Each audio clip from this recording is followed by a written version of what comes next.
الله. وقال النبي صلى الله عليه وسلم إن من البيان لسحرا. معزز حاضرین،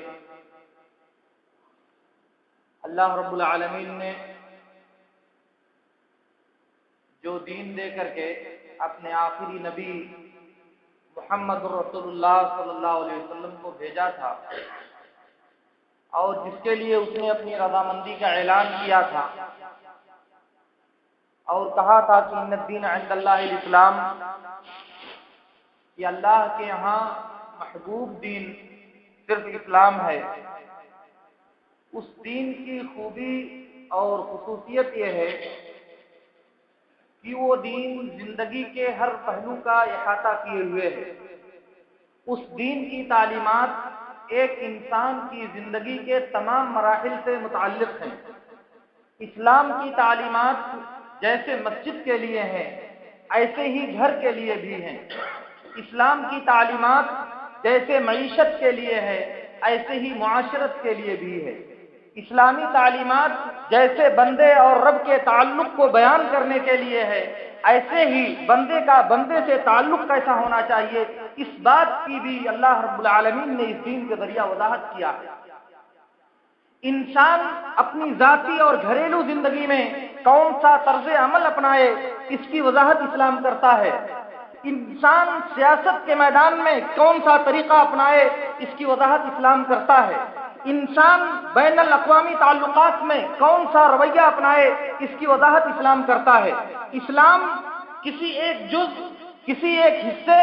اور کسی ایک ٹکڑے کا نام نہیں ہے.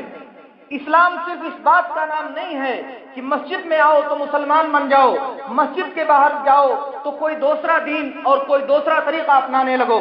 اسلام صرف اس بات کی تعلیم نہیں دیتا کہ نماز کے اندر اسلام کے احکام کی اتباع کی جائے مگر معاشرت اور معیشت کے اندر اسلامی احکام کو پس پشت ڈال دیا جائے. اسلام صرف اس بات کی تعلیم نہیں دیتا کہ اللہ رب العالمین کے حقوق کی ادائیگی کے لیے شریعت کو مد نظر رکھا جائے مگر جہاں ذاتی منفعت اور ذاتی مفاد کی بات آئے تو اللہ اور اس کے رسول کے پیغام اور ان کی تعلیمات کو دریا پیروں سے روک دیا جائے. اسلام اس کا نام نہیں ہے. اللہ رب العالمین نے کہا یا ایھا الذین آمنوا ادخلوا فی السلم کافۃ ولا تتبعوا خطوات الشیطان. اے ایمان والو، مکمل طور سے پورے طور سے تم اسلام میں داخل ہو جاؤ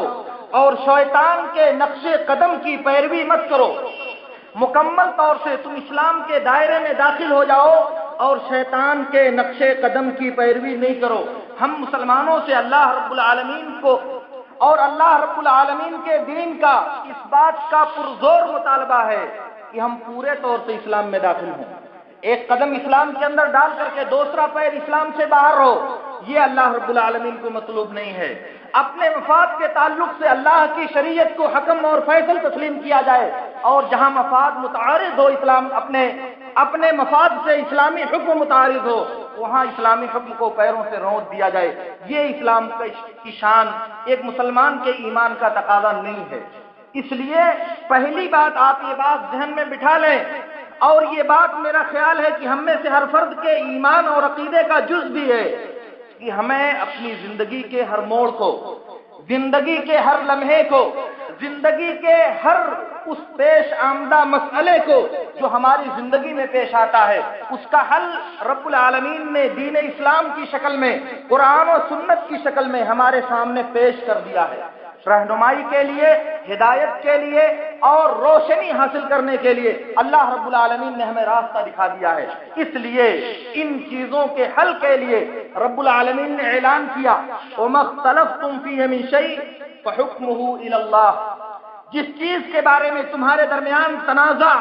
نزاع اور جھگڑا پیدا ہو جائے، جس چیز کے سلسلے میں تمہارے درمیان اختلاف ہو جائے، اس کا فیصلہ اللہ کے حوالے ہے. اس کا حکم، اس کا ججمنٹ اور اس کا تصفیہ اللہ رب العالمین کی طرف سے آئے گا. اس کا مطلب یہ ہوا کہ دین اسلام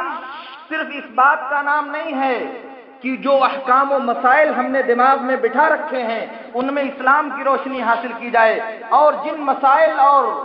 اور احکام کو ہم نے اپنے دماغ میں بٹھا رکھا ہے ان کے تعلق سے اسلام کی تعلیمات کو پس پشت ڈال دیا جائے. ایسا کوئی مسئلہ نہیں ہے. آپ سن لیں، صحیح بخاری اور صحیح مسلم کی ایک حدیث میں ہے، عبداللہ بن زبیر رضی اللہ تعالیٰ عنہ بیان کرتے ہیں کہ میرے باپ زبیر بن عوام رضی اللہ تعالیٰ عنہ نے بتایا، کہا کہ میرے اور ایک انصاری کے درمیان، میرے ایک مسلمان انصاری کے درمیان جھگڑا تھا زمین کو سیراب کرنے کے سلسلے میں، زمین کی آبپاشی اور اس کی سینچائی کے سلسلے میں۔ پانی گزر کر کے میرے کھیت سے پھر انصاری کے کھیت میں پہنچتا تھا۔ انصاری کا کہنا یہ تھا کہ تم پانی چھوڑ دو اور پہلے مجھے اپنے کھیت کو سینچنے دو، مگر میرا کہنا یہ تھا کہ کھیت میرا پہلے ہے، اس لیے میں اپنی زمین کو سیراب کرنے کا تم سے زیادہ حقدار ہوں۔ اور اس معاملے میں دونوں کے درمیان جھگڑا پیدا ہوئی۔ وہ دونوں اپنا مقدمہ لے کر کے محمد الرسول اللہ صلی اللہ علیہ وسلم کی بارگاہ میں آئے۔ آپ نے صورت مسئلہ سنی، آپ نے دونوں کے درمیان جو اختلاف کی بنیاد تھی اس بنیاد کو سنا۔ سننے کے بعد آپ نے فیصلہ کیا کہ اے زبیر، تم پہلے اپنا کھیت سینچ لو، سینچنے کے بعد پانی کو چھوڑ دو تاکہ تمہارے پڑوسی کے کھیت میں وہ پانی چلا جائے اور وہ اپنے کھیت کو سیراب کر لے۔ اس انصاری نے جب یہ بات سنی تو اس کو شدید غصہ آیا، اس کو یہ فیصلہ اچھا نہیں لگا۔